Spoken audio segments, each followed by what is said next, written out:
그 기업이 주가가 올라가지고 내가 이제 수익을 실현하려면 뭔가 그 자산 가치가 현실화될 수 있는 촉매가 있어야 되는데 네. 실행이 되는 기업도 있긴 하지만 안 되면 네. 버핏이 스스로 경영권을 인수한 다음에 밸류 트랩을 해체시켜 버린 네. 거죠. 네네.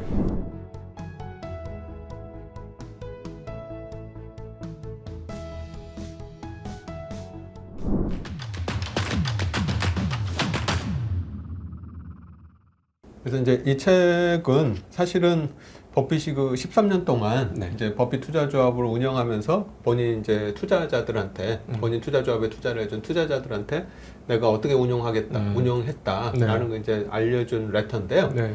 처음에 한 2, 3년은 그 1년에 한 번씩 발행을 하다가 1년은 너무 길다. 이제 투자자들이 뭐 좀 컴플레인을 하니까 이제 반기에 한 번씩 1년에 이제 2번 네. 발행을 해가지고 전체로 보면 한 20몇 개 정도 되는 레터인데요. 네. 사실 이 레터를 어떻게 소개를 할까 이제 고민이 많이 됐던 게 이제 그 당시에 그런 시대 상황하고 또 이제 본인이 이제 맡긴 그런 결과를 읽어보는 거하고 이제 그렇지 않은 일반인이 이걸 읽는 거하고는 좀 많이 느낌이 틀릴 것 같아가지고 또 지금하고 이제 굉장히 좀 옛날이기도 하고 해가지고 그래서 이 레터를 뭐 다 일일이 그 내용을 다 소개하는 거는 너무 좀 번거로운 것 같고 투자 원칙부터 시작했으면 좋겠어요.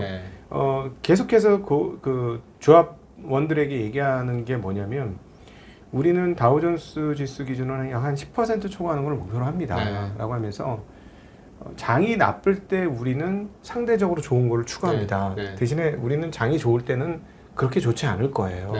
그거를 이해해 주셔야 되고 투자는 적어도 3년, 대략 한 5년, 3에서 5년 정도는 투자 결과를 묵혀놓고 보셔야 돼요. 라고 얘기했는데 사실은 첫 해부터 날라다녔어요. 결과는. 그래서 버핏은 항상 보수적으로 이렇게 얘기를 하는데 하여튼 뭐 본인이 얘기한 거에 비해서 훨씬 좋은 성과를 하여튼 꾸준히 내가지고 최종적으로 보면은 연평균 한 30%, 세전 30%, 그다음에 이제 보수 차감하고 나서 24% 정도니까 하여튼 뭐 대단한 성과를 냈었는 건. 그렇죠. 그때 이제 그 다우존스 지수가 연평균 한 7% 수익이니까 다우존스에 비해서 보수 차감하고는 한 3배. 차감하기 전에는 한 4배 정도 수익이니까 뭐 굉장히 잘하는 거죠. 굉장히 잘하냐 이건 미친 실적이죠. 자, 아까도 서두에서 얘기 드렸듯이 버핏을 이렇게 추종하기에는 좀 역부족. 역부족. 버핏의 길을 뭐 따라가긴 하지만 버핏의 성과를 내가 뛰어넘겠다는 거는 굉장히 어려운 일이다. 그럼에도 불구하고 이제 이런 얘기는 합니다. 초기에는 자금이 더 있는 게 우리가 투자에 유리하다. 근데 딱 11년, 12년 만에 우리 자금 사이즈가 너무 커져가지고 이 상태로 운영 못하겠다. 너무 사이즈가 커져가지고 그 얘기를 하는데 어디를 중심으로 그 투자를 했는지를 얘기를 해주시면 좋을 것 같아요. 이제 보통은 투자를 하면 운용 사이즈가 커지면 커질수록 운용이 어려워지는 게 일반적이거든요. 근데 버핏이 초창기에는 운용 사이즈 투자 규모가 이제 크면 클수록 좋다고 얘기를 했어요. 근데 이제 그게 두 가지 측면이 있는 게, 버핏이 이제 투자를 어떤 식으로 분류를 했냐면, 이제 제너럴 투자랑, 그 다음에 이제 워크아웃 투자, 이제 컨트롤 투자 이렇게 분류를 했는데, 사실은 이제 처음에는 제너럴하고 워크아웃만 분류를 하다가, 나중에 이제 컨트롤 투자가 들어갔는데요. 이 컨트롤 투자라는 게 뭐냐 하면, 경영권을 내가 인수를 해버리는 거예요. 그러니까 이제 이 안에 뭐 샌버맵이라든지 댐스턴 밀이라든지 이런 회사들이 나오는데 벅셔 해서웨이도 그렇고 처음에는 그냥 투자를 했다가 나중에 계속 사서 경영권을 내가 인수를 해버리는 거죠. 근데 이제 그런 투자를 하려면 사이즈가 운용 사이즈가 어느 정도 돼야 되는 거죠. 그래서 이제 그런 투자가 아니라 그냥 일반 제너럴 투자라면 사실은 이제 운영 규모가 커지면 커질수록 운영이 어려워지는 게 맞는데 버핏 같은 경우는 그런 경영권 인수까지를 컨트롤 투자를 했기 때문에 처음에는 운용 사이즈가 커도 큰 게 오히려 좋다. 그렇지 않은 걸 인수할 수가 없으니까 이제 그런 얘기를 했었던 거예요. 그러니까 이 컨트롤 투자를 뭐 경영권 투자라고 여기서 해석을 번역을 했는데 그냥 싸서 계속 샀는데 계속 싼 거야. 그래서 계속 사. 막 더 싸죠. 더 사. 그러다 보니까 지분율이 어느덧 절반이 넘어가서 지배주주가 되고 회사를 인수하게 되고 이사회를 장악하게 되고 그래서 원하는 사람으로 경영자를 바꿀 수도 있고 한 1, 2년 지켜보다 이 사람 아닌 것 같아 하면 바꾸고 하는데 거기에서부터 이제 그 어떤 경영의 원칙이 나오는 것 같아요. 네. 지금도 여전히 똑같이 진행되는 그 경영의 버핏의 경영 원칙에 대해서도 한번 얘기를 해주시면 좋을 것 같아요. 근데 이제 그 전에 처음에 이제 제너럴 투자라는 게 별다른 게 아니라 저평가되어 있는 주식을 사는 게 제너럴 투자거든요. 그다음에 이제 컨트롤 투자는 이제 아예 경영권까지를 내가 그 가져와 버리는 게 컨트롤 투자인데 사실은 그 버핏이 처음에 이제 제너럴 투자로 시작을 하다가 이제 이 주식이 이제 계속 싸면 이제 계속 사게 되는데 이 제너럴 투자의 문제가 가장 큰 게 뭐냐 하면 밸류 트랩이거든요. 이제 이 싸다는 거가 사실은 이제 좀 더 깊이 들여다봐야 될 필요가 있는데요. 버핏이 처음에 투자 조합을 시작을 했을 때 싸다고 생각한 거는 어떤 걸 싸다고 생각을 했냐 하면 자산 가치 대비 싼 종목을 싸다고 생각을 했어요. 그러니까 이제 그게 버핏이 이 투자 조합을 차리기 전에 사실 이제 그레엄 밑에서 일을 했다고 그랬잖아요. 그레엄이 투자를 했던 게 크게 두 가지 투자를 했는데 하나가 이제 저평가되어 있는 종목, 넷넷 투자라고 하죠. 순운전 자본보다도 더 싼, 그러니까 회사가 가지고 있는 뭐 차입금이나 이런 부채를 제외하고 순운전 자본보다도 시가총액이 더 싼 그런 기업을 사면 뭐 절대적으로 싼 거죠. 그런 기업을 이제 그레엄이 투자를 많이 했었고, 그다음에 버핏도 처음에 투자할 때는 이제 그런 기업을 싸다고 생각을 했는데요. 지금 전에도 제가 나와서 잠깐 뭐 함께 얘기를 나눴었던 것 같은데 대한민국에는 그런 기업이 널려 있거든요. 버핏이 과거 50년, 60년대에 투자하던 그런 넷넷 기업들이 지금 널려 있는 상황인데요. 저도 이 책 보면서 우리나라는 아직 미국의 50년대 정도 수준의 자본시장 문화구나라는 걸 느꼈어요. 근데 이제 문제는 버핏이 활동하던 시기에도 그런 넷넷 기업들이 그렇게 싼 기업들이 주가가 올라가지고 판 경우도 물론 있긴 하지만 주가가 오르지 않으면 버핏이 계속 사서 경영권을 인수하고 행동주의를 해버리는 거거든요. 그렇죠. 그러니까 이제 저평가되어 있는 기업에 특히 이제 요때 저평가는 그냥 수익 가치 대비 저평가가 아니라 그런 자산 가치 대비 저평가인데 그런 자산 가치 대비 저평가돼 있는 기업을 투자해서 내가 밸류 트랩에 안 빠지려면 그 기업이 주가가 올라가지고 내가 이제 수익을 실현하려면 뭔가 그 자산 가치가 현실화될 수 있는 촉매가 있어야 되는데 이 당시에 이제 그게 실행이 되는 기업도 있긴 하지만 안 되면 버핏이 스스로 경영권을 인수한 다음에 밸류 트랩을 해체시켜 버린 거죠. 저희들은 그런 투자를 할 수가 없잖아요. 제가 지금 최근에 60년대 미국 그 투자 문화를 다시 한번 이제 점검을 하면서 깜짝 놀랐던 게 미국은 50년대, 60년대도 주주환원이 상당했고 여기 이제 다우존스 지수를 항상 예시를 들면서 뭐라고 하냐 배당률까지 합치면 수익률은 이 정도다. 근데 배당률이 꽤 높아요. 시장 지수 전체의 배당률이. 그러니까 30종목의 배당률을 평균을 잡았겠죠. 그러니까 깜짝 놀랐던 게 주주한테 돌려줘야 된다는 마인드가 기본적으로 다 깔려 있는 거예요. 50년대, 60년대 미국 기업들이. 우리는 그게 아닌 거잖아요. 자꾸 내 회사인 거죠, 내 회사. 근데 사실은 미국의 5, 60년대 상황도 지금의 저희 나라 상황하고 비슷하다고 이제 저는 생각하는데요. 그래서 벤자민 그레엄을 단순히 꽁초 투자라고 사람들이 많이 알고 있는데 사실은 벤자민 그레엄이 꽁초 투자만 한 게 아니라 적극적인 행동주의 투자자였습니다. 그래서 이제 사실 버핏을 이해하려면 그 그레엄의 초기 투자를 이해를 해야 되는데 그레엄이 사실은 이제 꽁초 투자자라고 많이 알려져 있는데 저평가 투자자라고 알려져 있는데 단순히 그레엄이 저평가 투자자만 했던 게 아니라요.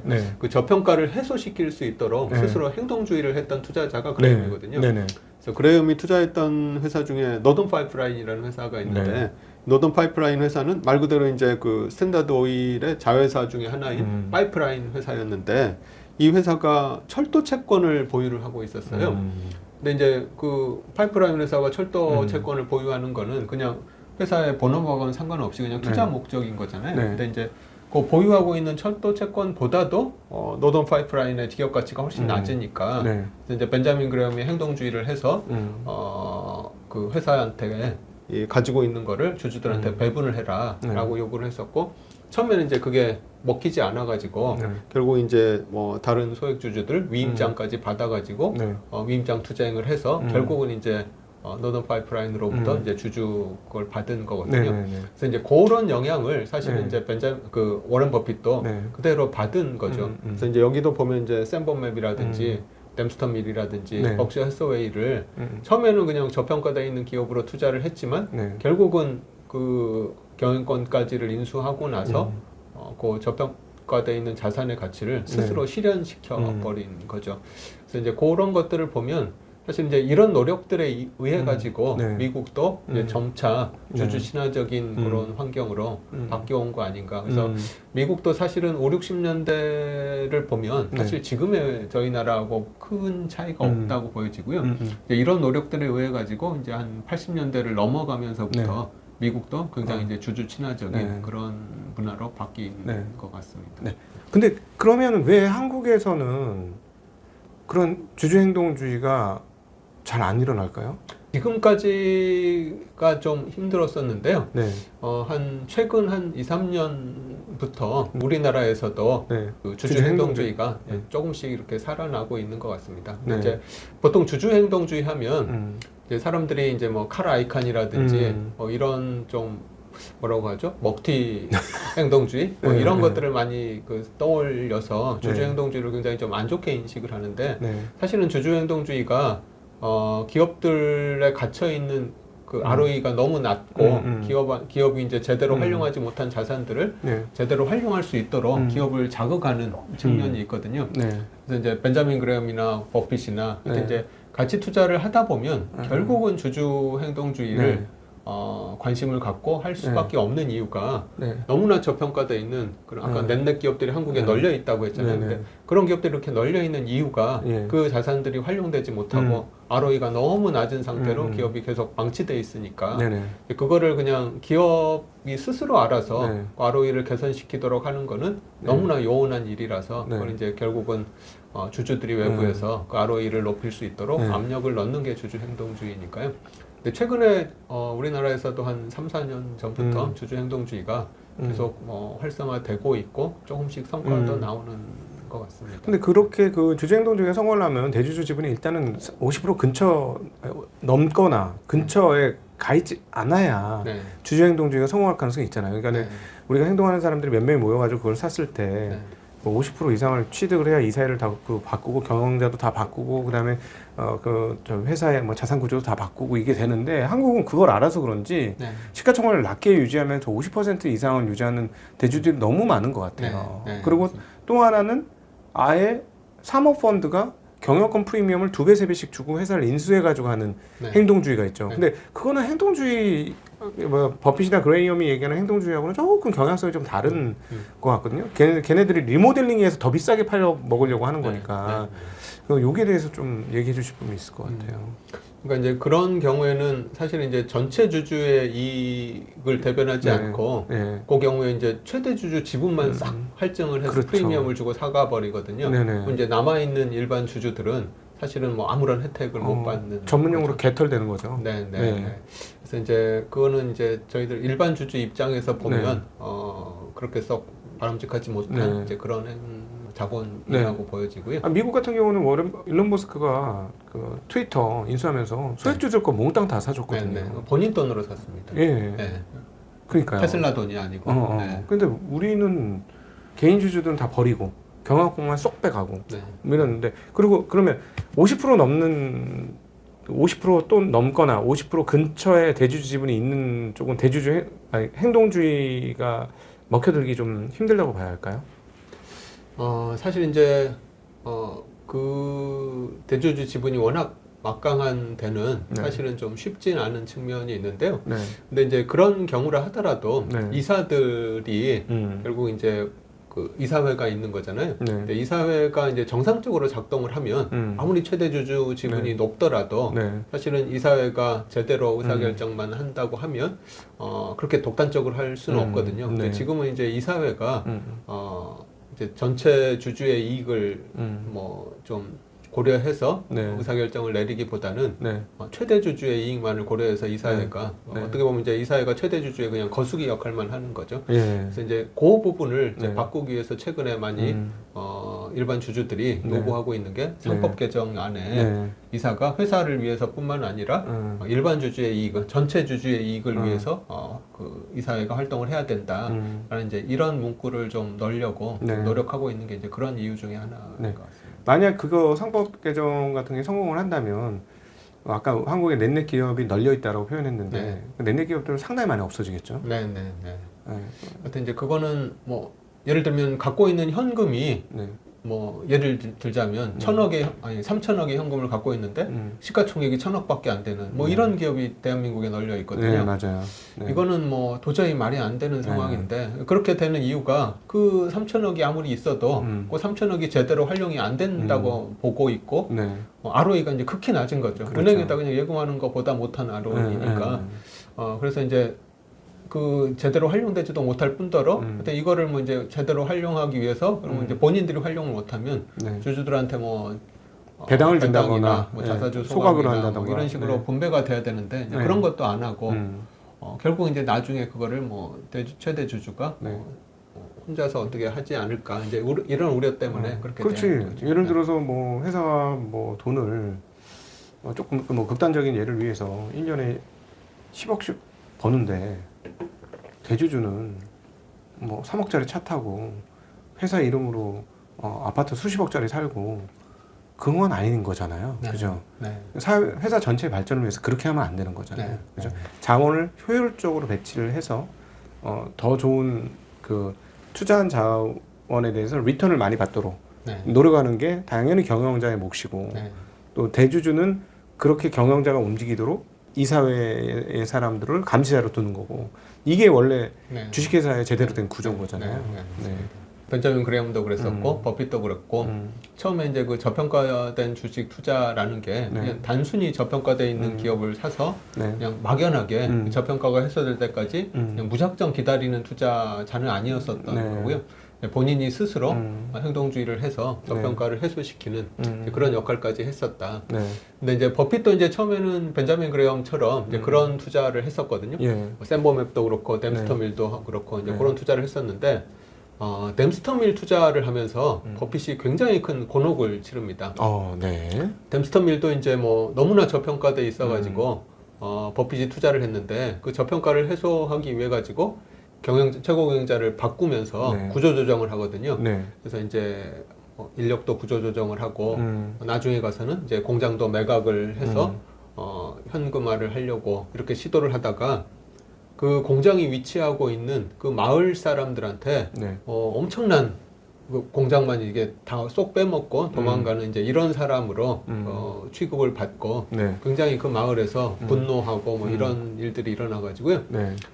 그 사건 이후부터는 이제 버핏이 그런 적대적이라고 해야 되나 그런 행동주의는 이제 포기하게 됩니다. 근데 그 댐스터밀도 그 경영자 하나를 굉장히 잘 배치를 해서 회사를 효율성을 뭐 극단적으로 올리지 않습니까? 네, 맞습니다. 그러면서 이제 경영의 중요함을 깨달았던 것 같은데요.